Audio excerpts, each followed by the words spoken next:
अस्सलाम वालेकुम स्टूडेंट्स, कैसे हैं आप लोग। उम्मीद करती हूँ आप लोग खैरियत से होंगे। तो आज के लेक्चर के अंदर हम लोग कवर करने वाले हैं क्लास 9 केमिस्ट्री का चैप्टर नंबर 1 के वो क्वेश्चंस जो 2027 के पेपर के लिए बहुत ज़्यादा इंपॉर्टेंट होने वाले हैं। अब बहुत सारे बच्चे जो होते हैं वो बहुत ज़्यादा परेशान होते हैं कि हम तैयारी कैसे करें, कि कहाँ से तैयारी शुरू करें, कहाँ पे ख़त्म करें, कौन से नोट्स फॉलो करें, क्या चीज़ें करें, क्या चीज़ें ना करें। तो उस सब की कन्फ्यूजन ना इस वीडियो के बाद दूर होने वाली है, क्योंकि हम लोग जो अब सीरीज़ स्टार्ट कर रहे हैं ना अपनी, उस सीरीज़ के अंदर हम लोग क्या करने वाले हैं कि क्लास 9 केमिस्ट्री की पूरी बुक को हम बहुत शॉर्ट तरीके से करेंगे। मतलब पूरा करना भी नहीं पड़ेगा आपको, और इतनी तैयारी हो जाएगी कि आपका बहुत अच्छा पेपर हो जाए, आप A+ ले आओ। तो इसीलिए इस सीरीज़ को बिल्कुल भी आप लोगों ने स्किप नहीं करना है। हर एक चैप्टर की वीडियो हम लाइन से डालते रहेंगे, ठीक है, एक ऑर्डर में आती रहेंगी videos, chapter 1 2 3 4 and so on. आपने सारी वीडियोस देखनी है और उन वीडियोस को देख के आप उस चैप्टर के लिए बिल्कुल चैम्पियन हो जाओगे। उस चैप्टर की टेंशन ख़त्म हो जाएगी। क्वेश्चन भी बताऊंगी मैं आपको, साथ में मैं आंसर भी शेयर करती रहूँगी, ठीक है। तो कुछ क्वेश्चंस हैं जो कि मैंने साथ में शेयर कर दिए हैं। हम इन क्वेश्चंस को करने वाले हैं आज के लेक्चर के अंदर, और ये सारे के सारे क्वेश्चन अगर आपने कर लिए तो चैप्टर नंबर 1 के अंदर आप लोग चैम्पियन हो जाओगे और आपको मज़ीद कोई और क्वेश्चन करने की नीड नहीं है। अब जो बच्चे एम इंग्लिश सेंटर के ग्रुप्स में ऐड हैं ऑलरेडी, उनको ये बात पता होगी कि उनको एक पोर्टल प्रोवाइड किया गया है, ठीक है।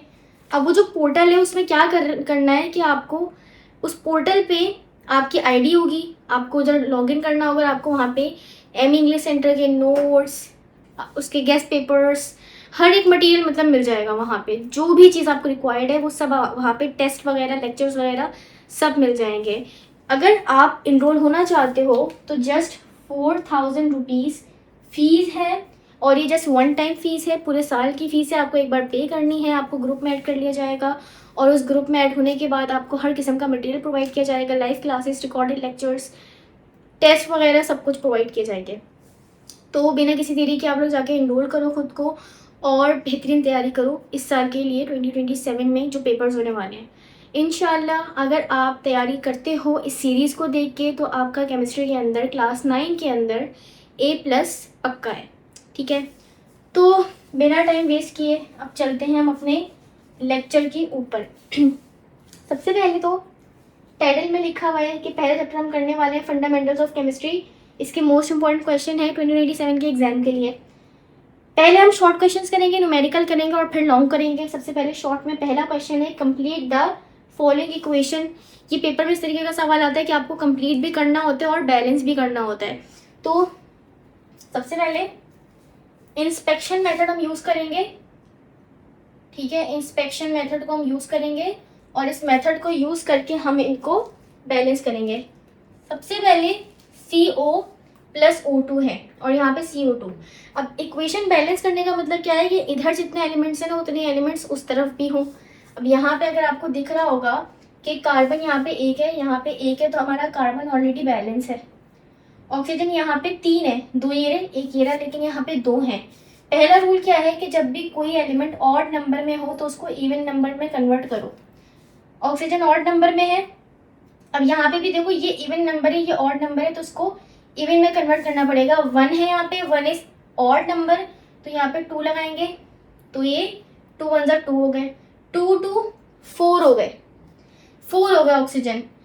तो यहाँ पे हमें क्या करना पड़ेगा, अब देखो यहाँ पे ऑक्सीजन तो 4 हो गए हैं, लेकिन साथ में कार्बन भी तो अनबैलेंस हो गया। यहाँ पे कार्बन 2 हो गए, यहाँ पे 1 हो गया, तो मुझे यहाँ पे 2 लगाना पड़ेगा, जिसकी वजह से यहाँ पे ऑक्सीजन भी 2 2 4 हो गए, यहाँ पे ऑक्सीजन 4 हो गए, 2 2 4, कार्बन 2, ये 2। तो इस तरीके से हमारी इक्वेशन बैलेंस हो गई है। कुछ भी नहीं करना, दोनों तरफ जस्ट देखना है कि जो चीज़ इस तरफ जितनी है वो दूसरी तरफ भी उतनी ही हो। तो हमने वही काम किया है। दूसरी इक्वेशन है CaCO3 HCl और CaCl2H2 और CO2 बन रहा है। कैल्शियम को देखते हैं, 1 है, यहाँ पे 1 है, बैलेंस है। कार्बन यहाँ 1 है, यहाँ पे भी 1 है, बैलेंस है। ऑक्सीजन यहाँ पे 3 है, यहाँ पे भी 3 है, बैलेंस है। हाइड्रोजन यहाँ 1 है, यहाँ 2 है। क्लोरीन यहाँ 1 है, यहाँ 2 है। यहाँ पे 1 1 है ये दोनों, यहाँ पे 2 2 है, तो सिंपल मैं यहाँ पे 2 लगा दूंगी, जिसकी वजह से यहाँ पे ये भी 2 2 जाएंगे और वहाँ पे भी वो 2 2 जाएंगे। नोट करने वाली बात क्या है, याद रखने वाली बात क्या है कि जो नंबर यहाँ पर है, अगर आप जो नंबर यहाँ पे लगा रहे हो ना वो इससे मल्टीप्लाई हो रहा होता है। जैसे मैंने यहाँ पे 2 लगाया तो 2 2 ज़ा 4, तो इस तरीके से हम बैलेंस कर रहे होते हैं।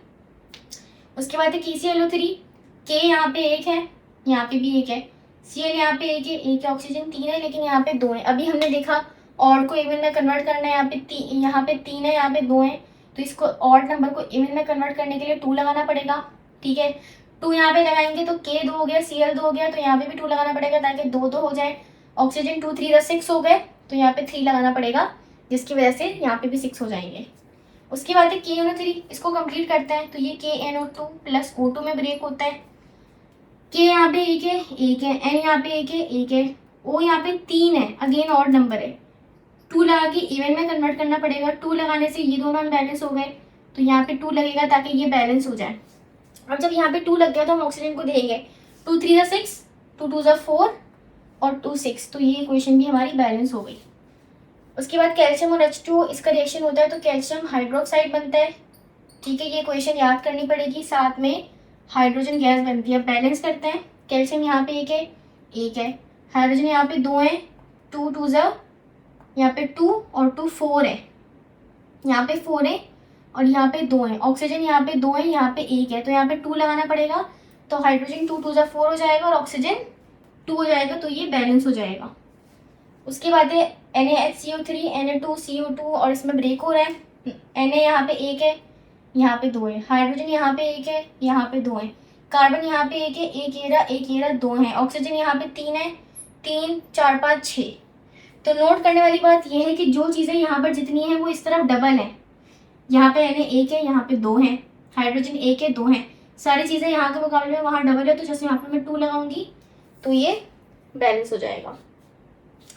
उसके बाद है write down the application of chemistry in daily life. तो केमिस्ट्री के एप्लीकेशन की अगर बात करें तो ये तो आप अपनी तरफ से भी लिख सकते हो, ऐसा सवाल है ये। अपनी तरफ से कैसे लिख सकते हो, सोचो ज़रा, रोज़मर्रा की ज़िंदगी में आप क्या कौन कौन से केमिकल्स यूज़ करते हो। तो आपको याद आएगा कि भाई हम मेडिसिन खाते हैं, मेडिसिन जो है वो दवाइयाँ क्या होती हैं, केमिकल्स होती हैं। उसके अलावा हमारे घर में डिटर्जेंट यूज़ होता है, ठीक है, उसके अलावा सोप्स यूज़ होते हैं, उसके अलावा और क्या यूज़ करते हो, शैम्पू यूज़ करते हो, एट्सेट्रा। ठीक है, घरों में आप ये चीज़ें यूज़ करते हो, डिश वॉशर होता है, केमिकल है। तीसरी चीज़ क्या, फर्टिलाइजर्स यूज़ हो रहे होते हैं, ठीक है, पौधे वगैरह के अंदर। उसके अलावा गिलास बनता है, गिलास भी, शीशा जो है वो भी केमिकल है। उसके अलावा हमारे पास सिंथेटिक फाइबर्स बनते हैं, ये सब चीज़ें अगेन केमिकल से मिलके बनती है। और सबसे ज़्यादा इम्पोर्टेंट कि जो क्लोरीन है वो यूज़ होता है इन क्लीनिंग ऑफ वाटर, पानी को साफ करने में क्लोरीन इस्तेमाल होता है। आप लोगों ने काफ़ी बार सुना भी होगा, सबसे ज़्यादा क्लोरीन का वर्ड यूज़ होता है वाटर पार्क्स के अंदर, कि वाटर पार्क वाले क्या करते हैं, वो क्लोरीन को डाल देते हैं, जिसकी वजह से क्या होता है, पानी साफ दिखता है और फिर उसी पानी को रीयूज़ करते रहते हैं। तो क्लोरीन की बहुत अच्छी प्रॉपर्टी है एज एन ब्लीचिंग एजेंट, ठीक है, एज अ क्लीनर ये यूज़ हो रहा होता है।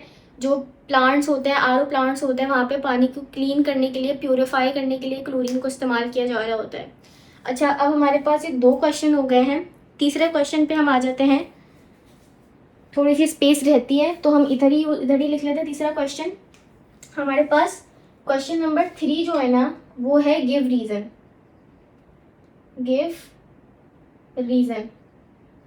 और इस रीज़न के अंदर हमसे क्या पूछा गया है, how does electron differ from neutron. क्या है question, how does electron differ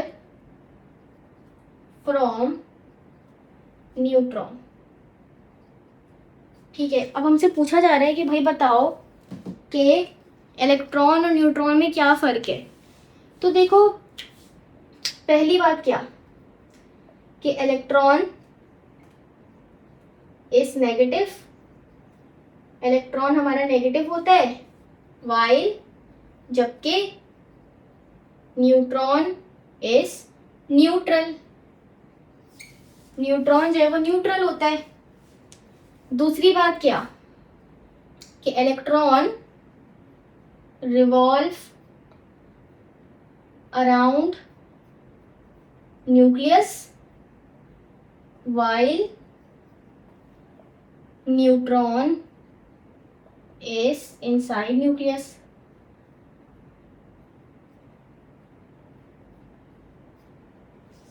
ठीक है, दूसरी बात क्या, electron revolve around nucleus. Electron जो है ये एटम है और यहाँ पे घूमता है, ऐसे गोल गोल घूमता है, जबकि न्यूट्रॉन जो है ना वो इस न्यूक्लियस के अंदर मौजूद होता है। तो ये दो डिफरेंसेस हो गए। ठीक है, अब तीसरा सवाल भी देख लेता है। इसके बाद हमारा तीसरा सवाल क्या है, differentiate between molecular and empirical formula. ठीक है, क्वेश्चन नंबर 4 क्या है, differentiate between molecular and empirical formula. ठीक है, मॉलिक्यूलर और एम्पिरिकल फॉर्मूला के अंदर डिफरेंसेस लिखने हैं, तो एक लाइन खींच लेते हैं। ठीक है, सबसे पहला डिफरेंस क्या होता है, यहाँ पे हम लिखते हैं मॉलिक्यूलर फॉर्मूला के डिफरेंसेस, मॉलिक्यूलर फॉर्मूला के डिफरेंसेस, और यहाँ पे एम्पिरिकल फॉर्मूला के,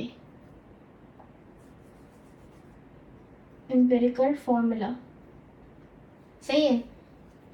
सबसे पहला पॉइंट कि मॉलिक्यूलर फॉर्मूला जो है वो हमें actual number of atoms in a compound बताता है कि एक कंपाउंड के अंदर, कंपाउंड का मतलब क्या होता है कि जब 2-3 एटम्स आपस में जुड़े तो वो जो बनाते हैं दैट इज कंपाउंड। जैसे कि C6H6, ये फॉर्मूला है बेंजीन का, बेंजीन का फॉर्मूला है C6H6, ये इसका मॉलिक्यूलर फॉर्मूला है। अब मॉलिक्यूलर फॉर्मूला से हमें क्या पता चल रहा है इसके कि ये एक्चुअल नंबर बता रहे हैं of atom in a compound. Benzene एक कंपाउंड है, इसके अंदर इसने एक्चुअल नंबर बता दिया कि कार्बन 6 है और हाइड्रोजन 6 है। एम्पिरिकल फॉर्मूला क्या बताता है, ratio of atoms present in compound. ठीक है, ये रेशो बताता है। अब रेशो क्या है, कार्बन और हाइड्रोजन का रेशो अगर मैं देखूं तो क्या रेशो बन रहा है, रेशो क्या है कि मिकदार बता रहा है, मतलब हम कंपेयर कर रहे हैं कि ये इतना है तो इसके मुकाबले में ये कितना होगा। अब मुझे दिख रहा है कार्बन 6 है तो हाइड्रोजन भी 6 ही चाहिए, मतलब 1:1 का रेशो है।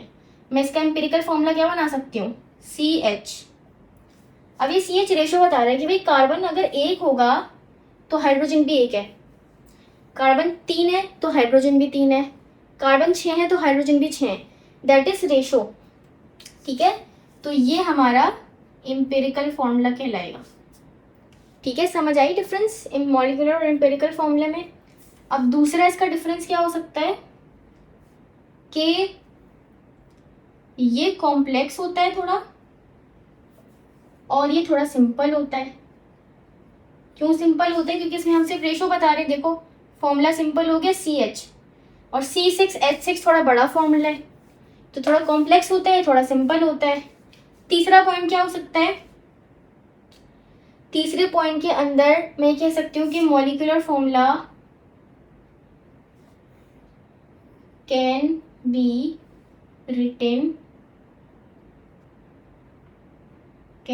Written in one form.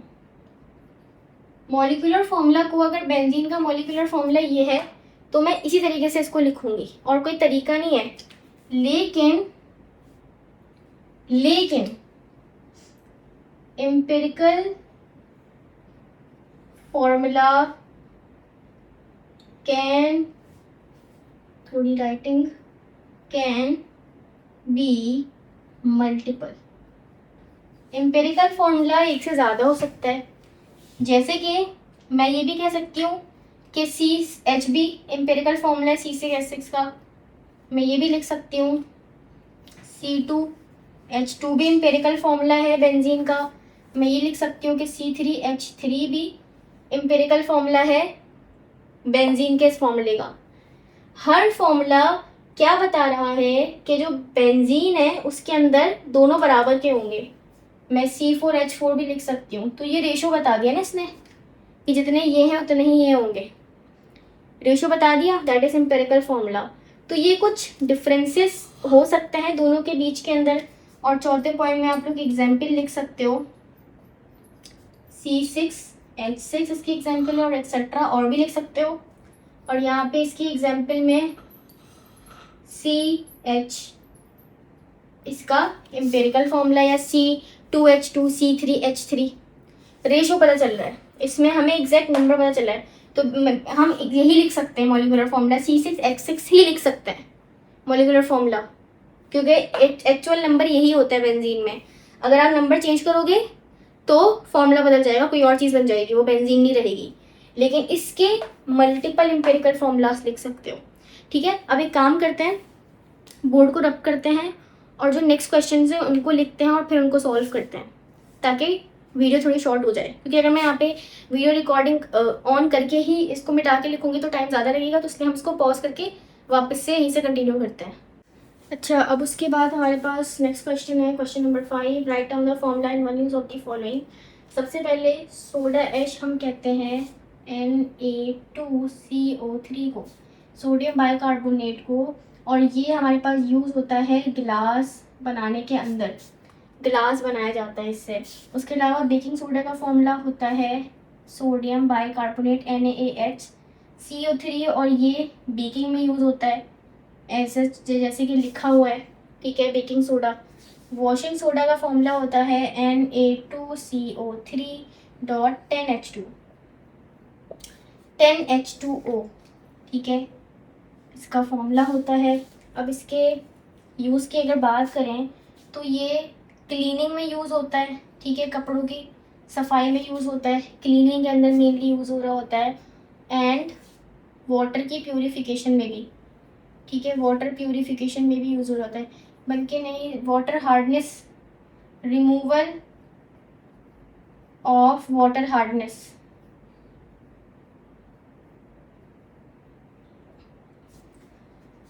खारे पानी जो होता है ना, खारा पानी, उसको मीठे पानी में कन्वर्ट करने के लिए भी ये यूज़ हो रहा होता है।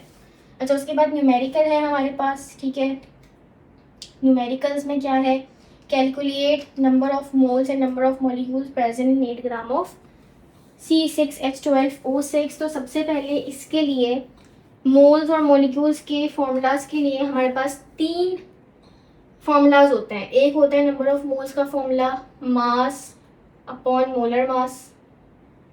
ठीक है, मोलर मास या एटॉमिक मास। एक फॉर्मूला होता है number of particles divided by 6.02 10 की पावर 23। और तीसरा फॉर्मूला होता है मोल्स का। अच्छा, मोल्स को हम n से रिप्रेजेंट करते हैं। और तीसरा फॉर्मूला होता है वॉल्यूम डिवाइडेड बाय 22.4। अब तीनों को यूज़ करने के अलग अलग क्राइटेरियाज हैं कि अगर मास की बात की जाए तो हम ये वाला फॉर्मूला यूज़ करेंगे। नंबर ऑफ पार्टिकल्स की बात की जाए, पार्टिकल्स का मतलब क्या है, एटम्स निकालने का बोला जाए, आयंस निकालने का बोला जाए, मॉलिक्यूल्स निकालने का बोला जाए, एक्सेट्रा, तो इसके लिए हम पार्टिकल्स वाला फॉर्मूला यूज़ करेंगे। और अगर कहीं पे वॉल्यूम की बात हो जाए और मोल्स की बात हो जाए साथ में, तो हम ये वाला फॉर्मूला यूज़ करेंगे। अब सबसे पहले यहाँ पे क्या है कि नंबर ऑफ मोल्स निकालने हैं और नंबर ऑफ मॉलिक्यूल्स निकालने हैं, और हमें 8 ग्राम दिया हुआ है मास किसका, C6H12O6 का। सबसे पहले तो डेटा बनाते हैं। ठीक है, और यहाँ पे थोड़ा सा पार्टीशन कर लेते हैं ताकि हम इन दोनों एरियाज में काम कर सकें। डेटा में सबसे पहले क्या गिवन है, मास गिवन है। मास हमें कितना गिवन है, 8 ग्राम। और किसका मास गिवन है, C6H12O6 का। इसका मोलर मास अगर हम कैलकुलेट करें तो इसका मोलर मास कैसे कैलकुलेट होगा, मोलर मास निकालते हैं, ठीक है, ब्लू पेन से काम करते हैं, अच्छा लगेगा। मोलर मास, कार्बन का एटॉमिक मास होता है 12, हाइड्रोजन का होता है 1 और ऑक्सीजन का होता है 16। तो कार्बन का 12 होता है, कितने यहाँ पे 6 हैं तो मल्टीप्लाई बाय 6 हो जाएगा, फिर प्लस हाइड्रोजन का 1 है, मल्टीप्लाई बाय 12 हो जाएगा क्योंकि 12 है यहाँ पे हाइड्रोजन, प्लस ऑक्सीजन का 16 होता है लेकिन यहाँ पे 6 हैं, तो उसको कैलकुलेट करते हैं, देखते हैं क्या आंसर आ रहा है। कैलकुलेटर में जस्ट वैल्यूज़ डालनी है आप लोगों ने, और वैल्यूज़ डालने के बाद आपको इसका आंसर मिल जाएगा।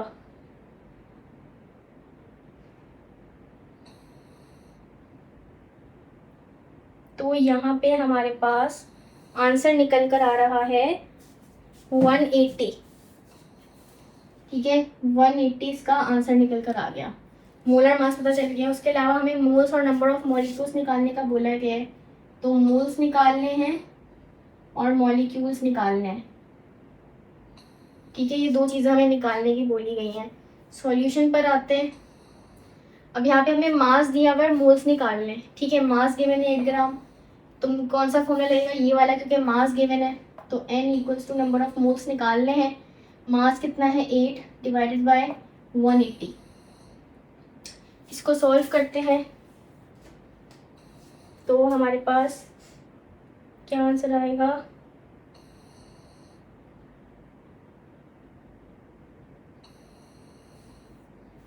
0.04 मोल्स हमारे पास आंसर निकल कर आ रहा है।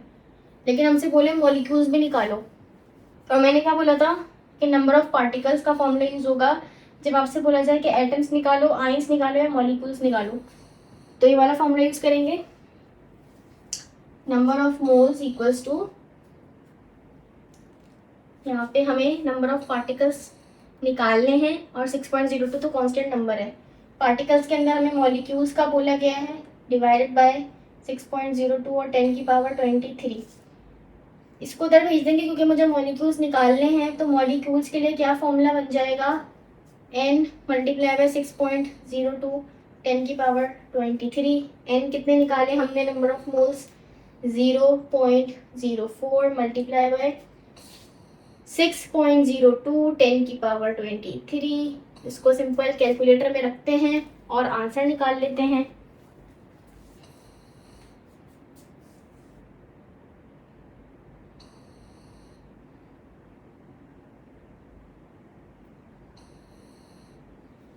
तो हमारे पास आंसर आ रहा है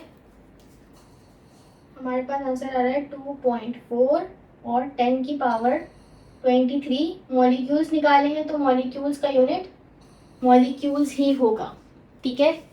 एटम्स निकालते तो एटम्स ही लिखती मैं, आइंस निकालते तो आइंस ही लिखती, और मॉलिक्यूल्स निकाले हैं तो मैंने मॉलिक्यूल्स लिखा है। सिंपल फॉर्मूला लगाया, एक पहले ये लगाया, ठीक है, नंबर ऑफ मोल्स निकाले, फिर यहाँ पे ये वाला फॉर्मूला लगाया, नंबर ऑफ पार्टिकल्स निकाल दिए।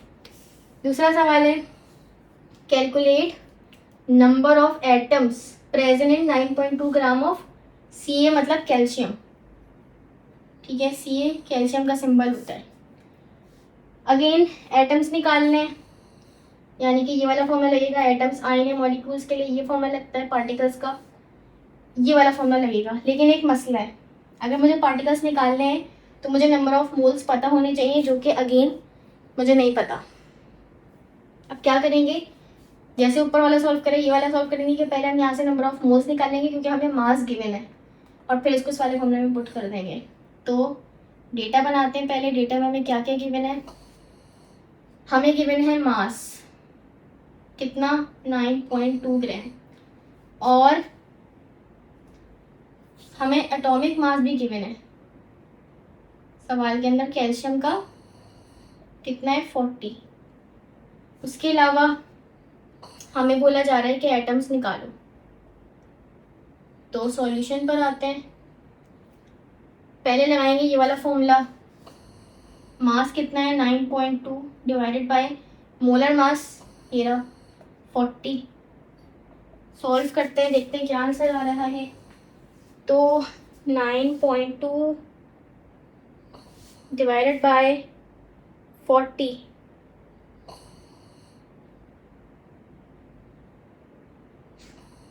तो ये मेरे पास आ रहे हैं 0.23 मोल्स।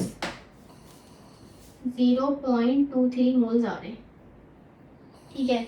अब उसके बाद मोल्स निकल गए, अब नंबर ऑफ पार्टिकल्स निकाल सकते हैं, ठीक है। अरेंज कर लेंगे, इसको यहाँ भेज देंगे। तो नंबर ऑफ पार्टिकल्स में हमें क्या निकालना है, हमें बोला गया एटम्स निकालने के लिए।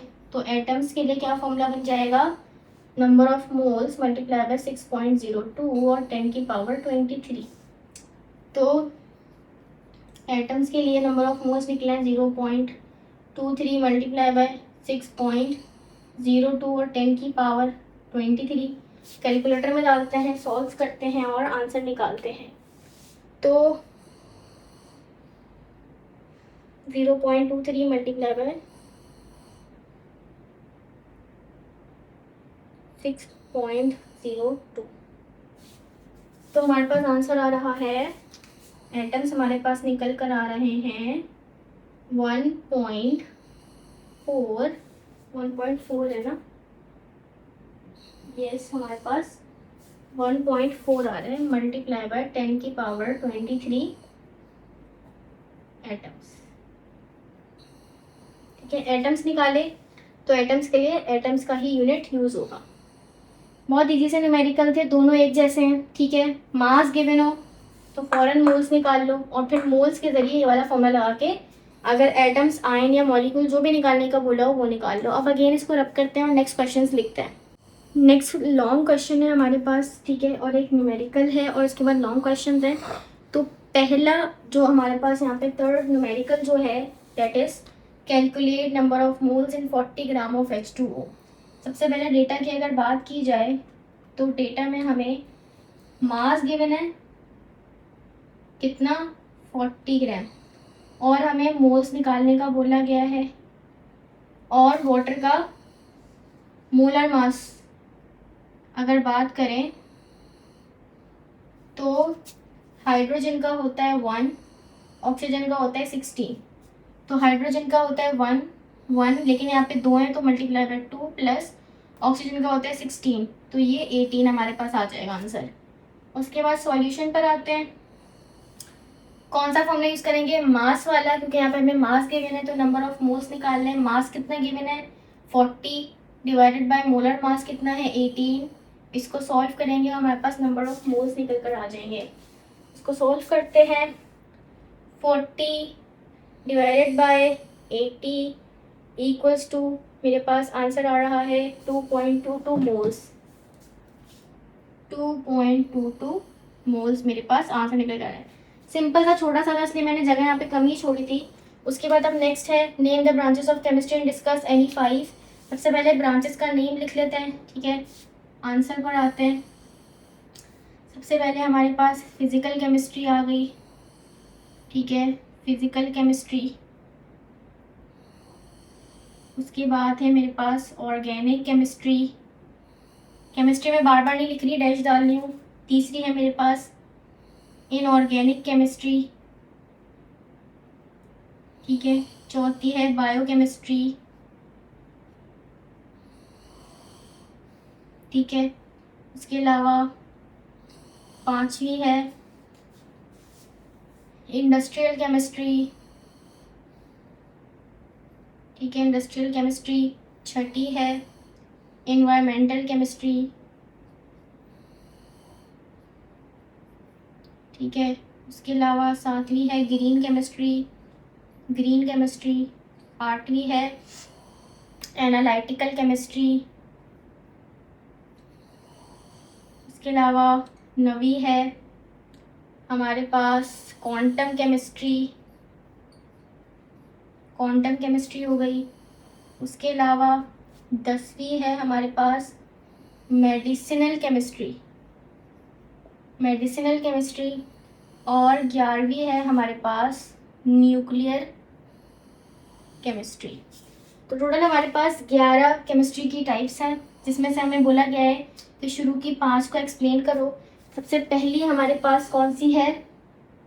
सबसे पहली है हमारे पास फिजिकल केमिस्ट्री। पूरी डेफिनेशन मैं नहीं लिख रही हूँ, मेन पॉइंट जिसके बता रही हूँ। तो फिजिकल केमिस्ट्री हमारे पास वो होगी जिसपे हम फिजिकल लॉस एंड प्रिंसिपल्स जो होते हैं, प्रिंसिपल्स अप्लाई करें ऑन मैटर के ऊपर। ठीक है, फिजिक्स के जितने भी लॉज हैं, फिजिक्स की जितनी भी चीज़ें हैं, फिजिक्स के अंदर हम लोग मॉडल्स पढ़ते हैं, लॉज पढ़ते हैं, प्रिंसिपल्स पढ़ते हैं, थ्योरीज पढ़ते हैं, अगर वो हम मैटर के ऊपर लगा दें या सिंपल जबान में किसी केमिकल के ऊपर लगा दें तो वो फिजिकल केमिस्ट्री है। ठीक है, फिजिकल केमिस्ट्री होगी। दूसरी पे आते हैं organic chemistry. Organic chemistry, organic chemistry क्या होती है? जिसके अंदर हम carbon and hydrogen and their derivatives के बारे में पढ़ें। ठीक है, सिंपल अल्फाज में अगर मैं बोलूँ तो ऑर्गेनिक केमिस्ट्री के अंदर हम कार्बन और हाइड्रोजन के बारे में पढ़ते हैं, और कार्बन और हाइड्रोजन के साथ अगर कोई तीसरी चीज़ लगी हुई तो उसके बारे में पढ़ते हैं, तो वो उसका डेरिवेटिव कहलाती है। जैसे कि C6, जैसे कि मेरे पास हो गया C2H5OH। अब कार्बन है, हाइड्रोजन है, ठीक है, साथ में ऑक्सीजन लगा हुआ है, तो ये मेरे पास कहलाएगा ऑर्गेनिक कंपाउंड। तो इन चीज़ों के बारे में हम ऑर्गेनिक केमिस्ट्री के अंदर पढ़ते हैं। तीसरी चीज़ है मेरे पास, तीसरी ब्रांच है इनऑर्गेनिक। ठीक है, इनऑर्गेनिक केमिस्ट्री। इनऑर्गेनिक केमिस्ट्री के अंदर हम किसके बारे में पढ़ते हैं? Except carbon and hydrogen and their derivative. Except का मतलब होता है सिवाय, इस चीज को छोड़ के। ऑर्गेनिक केमिस्ट्री के अंदर हम जो चीजें पढ़ते हैं ना, उसको छोड़ के बाकी सारी चीजें हम इनऑर्गेनिक के अंदर पढ़ते हैं। ऑर्गेनिक में क्या पढ़ रहे हैं? कार्बन और हाइड्रोजन के बारे में। इनऑर्गेनिक में कार्बन और हाइड्रोजन को छोड़ के बाकी सब चीज़ों के बारे में पढ़ते हैं, तो वो इनऑर्गेनिक केमिस्ट्री हो गई। उसके बाद है चौथी बायोकेमिस्ट्री। बायोकेमिस्ट्री, बायोकेमिस्ट्री के अंदर हम क्या पढ़ते हैं? Chemical reaction inside a living body. किसी लिविंग बॉडी के अंदर जो केमिकल रिएक्शन हो रहा है, जैसे मेरे अंदर केमिकल रिएक्शंस हो रहे हैं, मेरा खाना हजम हो रहा है, डाइजेशन का प्रोसेस पूरा केमिकल रिएक्शन पे बेस करता है, तो उन रिएक्शन के बारे में हम पढ़ते हैं बायोकेमिस्ट्री के अंदर। किसी भी लिविंग बॉडी, चाहे वो मेरी बॉडी हो या किसी जानवर की बॉडी हो, उनके अंदर जो भी रिएक्शंस हो रहे हैं उनके बारे में हम बायोकेमिस्ट्री के अंदर पढ़ते हैं। और लास्ट है हमारे पास इंडस्ट्रियल केमिस्ट्री। नाम से ही पता चल रहा है इंडस्ट्रियल केमिस्ट्री के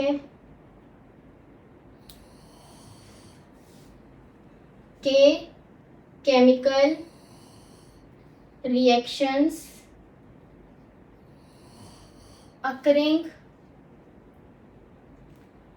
inside the industry।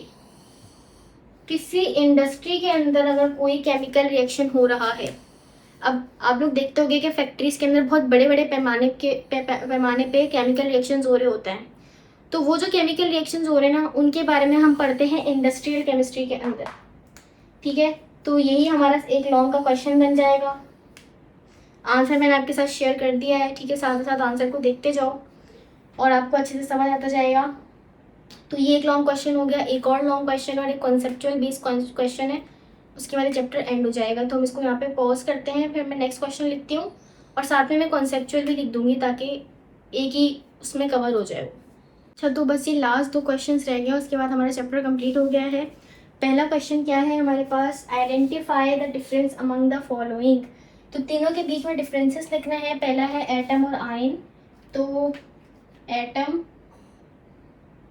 और आयन के दरमियान में डिफरेंसेस लिखना है। सबसे पहली पॉइंट कि एटम जो है स्मॉलेस्ट पार्टिकल ऑफ मैटर है, पार्टिकल ऑफ मैटर है, ठीक है। हालांकि आयन जो है फॉर्म बाय द लॉस और gain of electron by atom. हालांकि आयन कब बनता है, जब कोई एटम इलेक्ट्रॉन को लेता है या देता है। और एटम जो है वो स्मॉलेस्ट पार्ट है मैटर का, किसी भी चीज़ का, चाहे बोर्ड हो, चाहे ये पेन हो, चाहे कोई भी चीज़ हो, कोई दीवार हो, उसका सबसे छोटा पार्टिकल एटम है।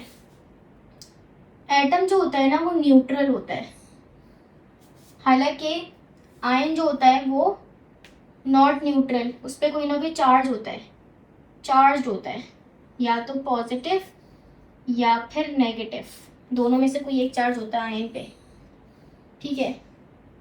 तीसरी बात क्या कि एटम जो होता है कैन और कैन नॉट इंडिपेंडेंट।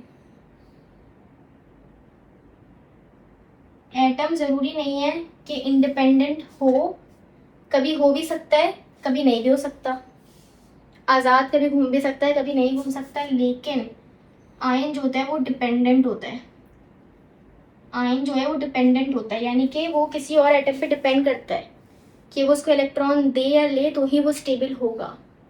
तो आयन कभी भी स्टेबल नहीं होता है। लास्ट पॉइंट हम लिख सकते हैं कि एटम जो होता है वो स्टेबल होता है, लेकिन आयन जो होता है वो नॉट स्टेबल, स्टेबल नहीं होता, ठीक है। उसके बाद बाकी के दो हैं हमारे पास, मॉलिक्यूल और मॉलिक्यूलर आयन। तो यहाँ पे लिखते हैं मॉलिक्यूल और मॉलिक्यूलर आयन,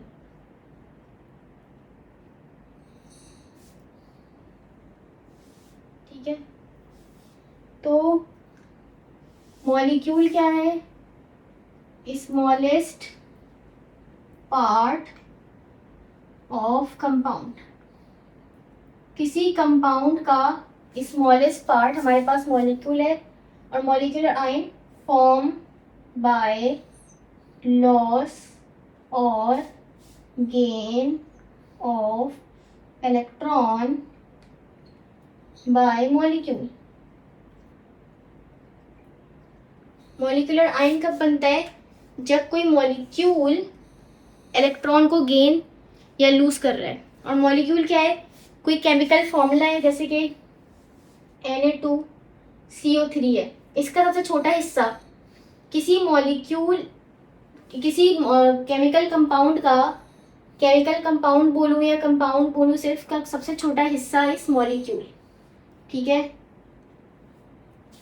उसके अलावा मॉलिक्यूल जो होता है वो स्टेबल होता है, लेकिन molecular ion not stable, stable नहीं होता, ठीक है, क्योंकि इसके ऊपर चार्ज है। ये न्यूट्रल होता है, ये चार्ज होता है, कोई ना कोई चार्ज होगा, पॉजिटिव या नेगेटिव। जब भी आयन का वर्ड आ जाए तो इसका मतलब है कि वो चीज़ चार्ज है, जैसे कि सोडियम है, दैट इज एटम, इसके ऊपर प्लस चार्ज लगा दिया तो अब ये आयन बन गया। क्लोरीन Cl एटम है, उसके ऊपर चार्ज लगा दिया पॉजिटिव या नेगेटिव तो वो आयन बन जाता है। सिमिलरली कोई मॉलिक्यूल है, उसके ऊपर चार्ज लगा दिया, जैसे कि H2O जो है मॉलिक्यूल है और H3O पॉजिटिव मॉलिक्यूलर आयन है। इसने अपने अंदर कोई ऐसी चीज़ ऐड करी इसकी वजह से उसके ऊपर पॉजिटिव चार्ज आ गया, इलेक्ट्रॉन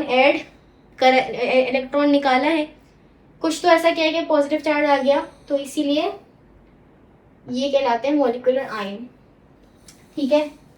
तो यही डिफरेंस है मॉलिक्यूलर आयन के अंदर। उसके बाद है कंपाउंड एंड मिक्सचर, लास्ट है कंपाउंड और मिक्सचर,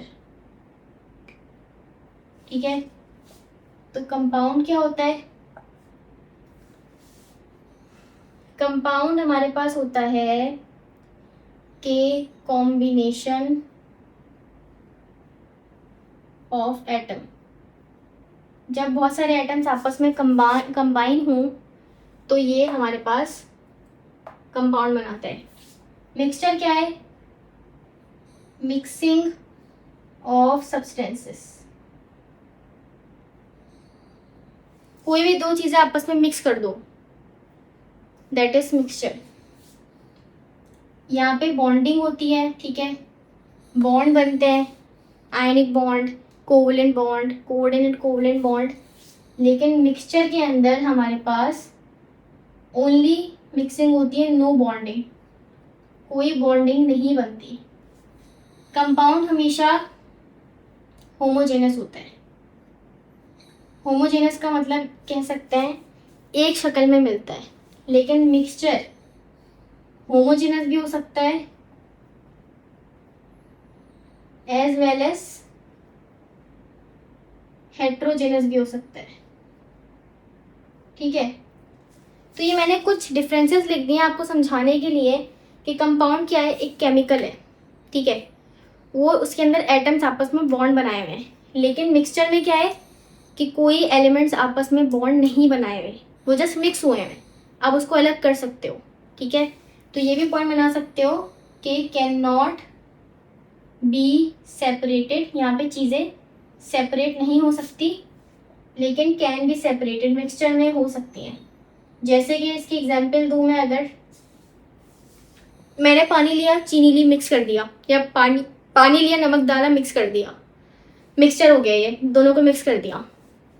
अब मैं क्या कर सकती हूँ, नमक को पानी में से अलग कर सकती हूँ, पानी को इवेपोरेट कर दूँ, नमक मुझे वापस मिल जाएगा। ये मिक्सचर है, हम वापस चीज़ों को ला सकते हैं, लेकिन कंपाउंड में नहीं ला सकते।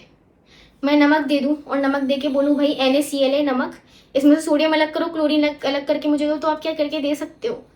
नहीं करके दे सकते, दैट इज कंपाउंड। तो कंपाउंड में सेपरेशन नहीं होती, जबकि मिक्सचर में सेपरेशन हो जाती है। बॉन्ड बने हुए होते हैं कंपाउंड के अंदर, मिक्सचर में कोई बॉन्ड नहीं बना हुआ होता, ठीक है। लास्ट हमारे पास है कॉन्सेप्ट बेस्ड क्वेश्चन। क्या कह रहा है? Why is observation considered important step in scientific method while studying chemistry. के ऑब्जर्वेशन का मतलब क्या होता है? किसी चीज़ के बारे में पहले से पढ़ना, उसके बारे में जानना, ठीक है, that is observation. Important step क्यों है साइंटिफिक मेथड के अंदर? जब हम कैलकुलेशन वगैरह कर रहे होते हैं केमिस्ट्री पढ़ते हुए, तो उसमें ऑब्जर्वेशन क्यों इम्पोर्टेंट है? तो इसका रीज़न क्या है? सबसे पहले तो एक्यूरेट इंफॉर्मेशन मिलती है, ठीक है। अब इसके एग्जाम्पल ऐसे है कि आप बिरयानी बनाने जा रहे हो और आप बिरयानी बनाने गए बिना किसी रेसिपी को देखे, तो आप क्या बना पाओगे? आपको पता ही नहीं है। चलो कुछ बच्चे कहेंगे कि हाँ हम तो बना लेंगे बिना देखे। मैं आपको कोई ऐसी डिश, चाइनीज़ वगैरह की कोई ऐसी डिश दे दूँ जो आपको नाम पहली बार सुन रहे हो, और मैं कहूँ वो जाके बनाओ, आप नहीं बना सकते जब तक आप उसकी रेसिपी ना देखो। जब तक आप उसको ऑब्जर्व ना कर लो, उसके बारे में जान ना लो, आप नहीं जाके बना सकते।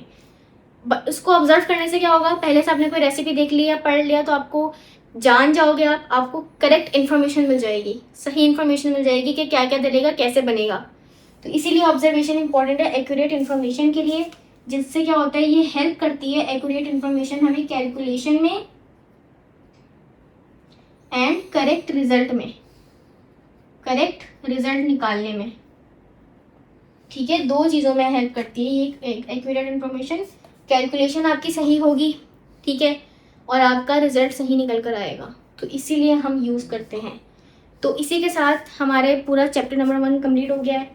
आई होप आप लोगों को समझ आया होगा। बहुत आसान है, बहुत छोटा सा चैप्टर है। ये क्वेश्चन जस्ट कर लो और कुछ करने की ज़रूरत नहीं है, पूरा चैप्टर रटने की ज़रूरत नहीं है। जो चीज़ें करवाई हैं जस्ट वही करनी है, और पेपर में इस चैप्टर से रिलेटेड आपका A+ ग्रेड पक्का है। तो आई होप आप लोगों को समझ आ गया होगा।